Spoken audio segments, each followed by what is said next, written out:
तो दोस्तों jujutsu Kaisen का एपिसोड नंबर 4 आ चुका है। यस गाइस, ये अपन लोग का हिडन इन्वेंट्री का सेकंड लास्ट एपिसोड है। एंड यार जो भी कुछ चीज़ें मैंने एक्सपेक्ट किया था एपिसोड 3 को देखने के बाद से, उस टाइप को तो फिलहाल कुछ भी नहीं हुआ। लेकिन फिर भी दोस्तों गेटो वर्सेस टोजी की फाइट हुई थी एंड फाइट फिलहाल के लिए देखने लायक थी। यस गाइस, वैसे तो फिलहाल ये वाले एपिसोड में गेटो वर्सेस टोजी की फाइट के पहले इन लोग ने थोड़ी बहुत बातचीत भी किए थे।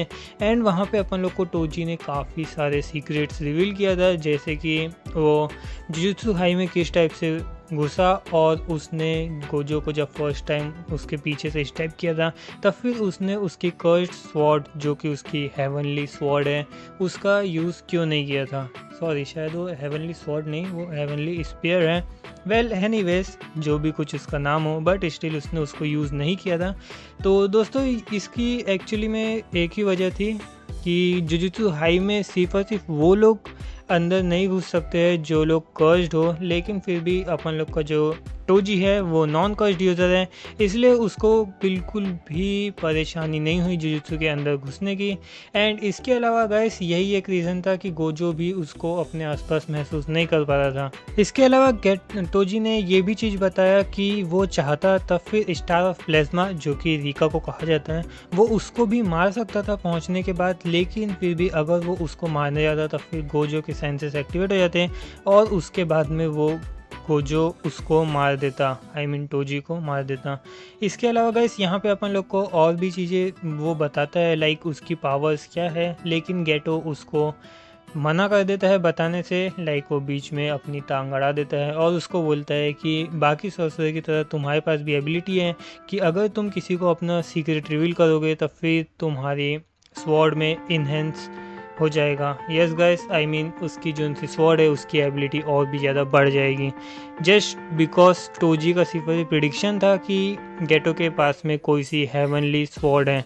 इसके अलावा दोस्तों गेटो और टोजी की फाइट स्टार्ट होती है एंड गेटो उस पर बैक टू बैक अपने कर्सेस भेज देते हैं और वहीं पे गाइस बीच में गेटो अपना रेनबो ड्रैगन को भेजता है जो कि सबसे ज़्यादा हार्ड स्किन का उसके पास में कर्स था वहाँ पे, और उसको भी लेकिन अपने लोग का जो टोजी है वो स्लाइस कर देता है। और ये चीज़ देख के गेटो काफ़ी ज़्यादा शॉक हो जाता है एंड उसकी आंखों से देख के लग रहा था कि उसको समझ में आ चुका था कि ये टोजी को नहीं हरा सकता है एंड गेटो ने लगभग गिव अप कर ही दिया था।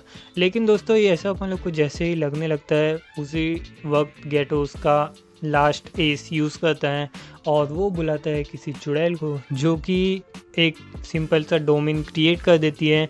और उस डोमेन में जो अपन लोग का टोजी है वो कुछ भी नहीं कर सकता है जब तक कि वो लड़की सामने जो भी कुछ उससे क्वेश्चन पूछिए उसका आंसर नहीं दे देता। एंड उसका क्वेश्चन काफ़ी ज़्यादा वियर्ड था एंड उसका आंसर जिस टाइप से टोजी ने दिया वो उससे भी ज़्यादा चैट था। यस गाइस, मुझे नहीं पता था कि इतना ज़्यादा एटीट्यूड होगा बंदे पे। और इसके बाद में गाइस वो लड़की जैसे ही उस पर अपन लोग उसकी सीजर यूज़ करती है, उसके बाल काटती है, प्लस थोड़ा सा उसके स्क्रैच भी आ जाता है ईयर में, उसी वक्त टोजी उसके स्वॉर्ड को निकालता है एंड पूरी एबिलिटी को नलीफाई कर देता है। यस दोस्तों, ये वाला सीन काफ़ी ज़्यादा अच्छा था, देखने लायक था एंड शायद से उसी के पीछे गेटो तैयार था कि वो अपना नेक्स्ट अटैक डालेगा। लेकिन फिर भी दोस्तों टोजी उसको ऐसा नहीं करने देता है।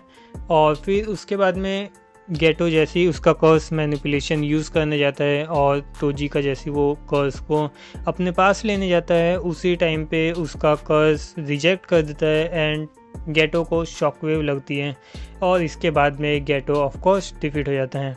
यहाँ पे गाइस वैसे तो फिलहाल ज़्यादा कुछ अपन लोग को देखने के लिए नहीं मिला था पूरे एनीमे में, लाइक फाइट थोड़ी बहुत मैं और भी ज़्यादा एक्सपेक्ट कर रहा था गेटो से, बट फिर भी वो सभी चीज़ें अपन लोग को नहीं देखने के लिए मिली।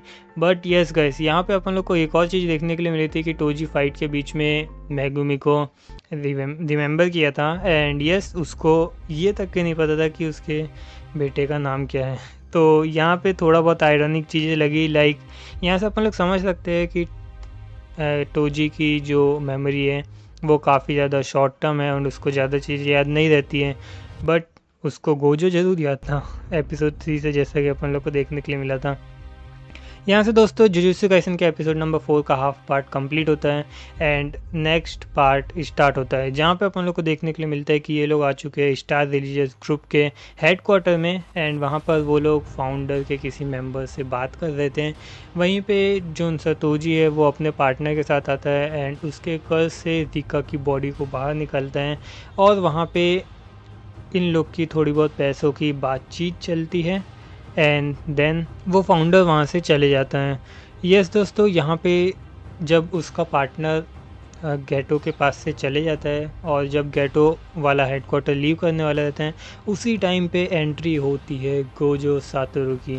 यस दोस्तों, मुझे वैसे तो फिलहाल मैं सोच रहा था कि गोजो वहाँ पे डेड हो चुका होगा या तो फिर कोई उसकी फ्रेंड जो हीलर है शोको वो आके गोजो को हील करेगी, बट यहाँ पे ऐसा कुछ भी नहीं हुआ। गोजो एक्सप्लेन करता है कि जब टोजी ने उसको गले पे स्टेप किया था तभी गोजो ने गिव अप कर दिया था फाइट पे एंड उसका जितना भी फोकस था वो सब कुछ वो उसकी सिर्फ और सिर्फ रिवर्स कर्स टेक्निक पे लगा रहा था। यस दोस्तों, याली टेक्निक इसके पहले भी गोजो ने ट्राई किया था यूज़ करने के, लेकिन फिर भी वो अनसक्सेसफुल रही थी, बट इस बार समहाउ वो काम कर ली। एंड गोजो ने एक और चीज़ बोला कि उसने अब पूरी तरीके से कर्स एनर्जी को मास्टर कर चुका है एंड उसने उसकी कर्स एनर्जी को उसकी जो सी लिमिटलेस एनर्जी चलती रहती है उसके अंडर में उससे दोनों को मर्ज कर चुका है। इसके बाद में दोस्तों टोजी वर्सेस गोजो की फाइट स्टार्ट होती है, बट इसके पहले गोजो एक और काफ़ी अच्छी चैट लाइन बोलता है कि मेरे तुम्हारे हारने का वजह सिर्फ एक ही चीज़ रहेगी, वो ये रहेगी कि तुमने मेरा गला नहीं काटे। お前の敗因は俺を首ちょんぱしなかったことと頭をぶっ刺すのにあの呪具を使わなかったこと。यस दोस्तों, गोजो ने एक और चीज़ बताया था कि जब वो अपनी रिवर्स कर्स टेक्निक यूज़ करता है तब फिर उसकी बॉडी में इन्हेंसमेंट हो जाती है, बट स्टिल उसकी बॉडी रीजनरेट नहीं कर सकती है। दैट मीन्स गोजो ने एक प्रकार से गैम्बल किया था। अगर टोजी गोजो का गला काट देता तब फिर वहीं पे अपन लोग के गोजो की डेथ हो जाती, बट यहाँ पे ऐसा कुछ भी नहीं हुआ। एंड देन टोजी बोलता है कि वो हारा नहीं है, फाइट तो अभी स्टार्ट हुई है एंड गोजो अपना थोड़ा सा नशे में लग रहा था। लाइक ऑफ कोर्स उसके पास में इतनी ज़्यादा पावर आ चुकी है तो थोड़ा बहुत तो उसको होगा। एंड वहाँ पे गोजो अपना यूज़ करता है कर्स रिवर्सल टेक्निक रेड को। यस दोस्तों, याली टेक्निक अपन लोग को सीज़न 1 में भी देखने के लिए मिली थी जब उसने वॉल्केनो वाले गाय के सामने यूज़ किया था। एंड याली शाकुयो एक एप्लीकेशन है लिमिटलेस की, ये चीज़ अब बोला था टोजी ने जब उसको याली टेक्निक मिली थी। इसके बाद में दोस्तों टोजी ने थोड़ा बहुत एक्सप्लेनेशन भी दिया गोजो के बारे में कि गोजो के पास में कौन कौन सी टेक्निक्स हैं। उसमें से नंबर 1 टेक्निक ये है कि गोजो के पास में पावर है, उसके आसपास जो भी चीज़ें आएगी उसको अटैक करने के लिए वो उसको स्टॉप कर सकता है। इसके अलावा उसके पास में पावर है अट्रैक्ट करने की, जो कि अपन लोग को एपिसोड 3 में देखने के लिए मिला था ब्लू बॉल के अंदर। इसके अलावा उसके पास में पावर है रिपेल करने की, जो कि है कर्स रिवर्सल टेक्निक रेड की।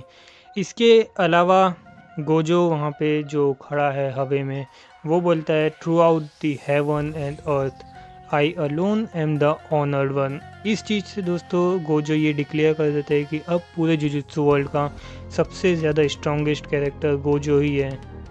अब क्योंकि उसके पास में कर्स टेक्निक भी है एंड उसके बॉडी में ऑलरेडी लिमिटलेस पावर चली रही है। इसके अलावा वो ये भी बोलता है कि टोजी जो है वो जेनिन क्लेन से बिलोंग करता था, इसलिए उसको गोजो फैमिली के बारे में इतना सब कुछ पता है, लेकिन फिर भी उसको एक चीज़ नहीं पता जो कि बहुत कम गोजो मेंबर्स ही जानते हैं। एंड इसके बाद में गोजो उसकी इमेजिनरी टेक्निक पर्पल को यूज़ करता है, जिसके बाद में टोजी की बॉडी का एक पार्ट ही गायब हो जाता है। एंड यस, यहाँ पे अपन लोग को लास्ट में देखने के लिए मिलता है कि टोजी उसके बेटे को फाइनली रिमेंबर करता है एंड गोजो को ये भी बताता है कि उसका बेटा जेनिन क्लेन को सोल्ड होने वाला है 2 से 3 साल के बाद में। एंड यस, यहाँ पे अपन लोग को जब पूरा आउटरो कंप्लीट हो जाता है उसके बाद में अपन लोग को देखने के लिए मिलता है कि गोजो एक रूम से एंटर होता है एंड आई मीन एक रूम से बाहर आ रहा है गेटो ने जैसे गेट खोला था, एंड गोजो के हाथ में रिका की बॉडी है। इसके अलावा लोग वहाँ पे ताली बजा रहे थे। I don't know guys, scene काफ़ी ज़्यादा वियर्ड लग रहा था। एंड जिस टाइप से शोटो वहाँ पे बातचीत कर रहा था, आई थिंक कि शोटो की मेमोरी अब फाइनली चेंज होने वाली है। पर्सपेक्टिव जिस टाइप से वो जितना अच्छा था अब वो अच्छा नहीं रहेगा, क्योंकि उसने एक चीज़ को हाईलाइट किया था कि तुमको एक रीज़न की ज़रूरत है जब तक कि तुम जुजुत्सु सॉर्सरर के लिए काम कर रहे हो। तो बस गाइस यही था एपिसोड नंबर 4। ओवरऑल देखा जाए तो काफ़ी ज़्यादा अमेजिंग एपिसोड था। बाकी आप लोग क्या सोचते हो आप बताइए। एंड यस, एपिसोड नंबर 5 में अपन लोग को सब कुछ समझ में आने वाला है कि क्या क्या होने वाला है, क्योंकि ये हिडन इन्वेंट्री का एपिसोड नंबर 5 लास्ट रहेगा। एंड इसके बाद में ये लोग थोड़ा सा ब्रेक लेंगे, आई थिंक 2 से 3 हफ्ते का। एंड इसके बाद में अपन लोग का लास्ट आर्क स्टार्ट होने वाला है। आई मीन इसके बाद वाला आर्क जो सा रहेगा वो पूरे ईयर तक के चलने वाला है। सो वीडियो पसंद आए तो लाइक कीजिएगा, एंड चैनल फर्स्ट टाइम है तो चैनल को सब्सक्राइब कीजिएगा इसी टाइप के और भी ज़्यादा वीडियो रिव्यूज़ के लिए एंड एनीमे रिलेटेड वीडियोज़ के लिए। सो मिलते हैं नेक्स्ट वीडियो में। Till then bye bye.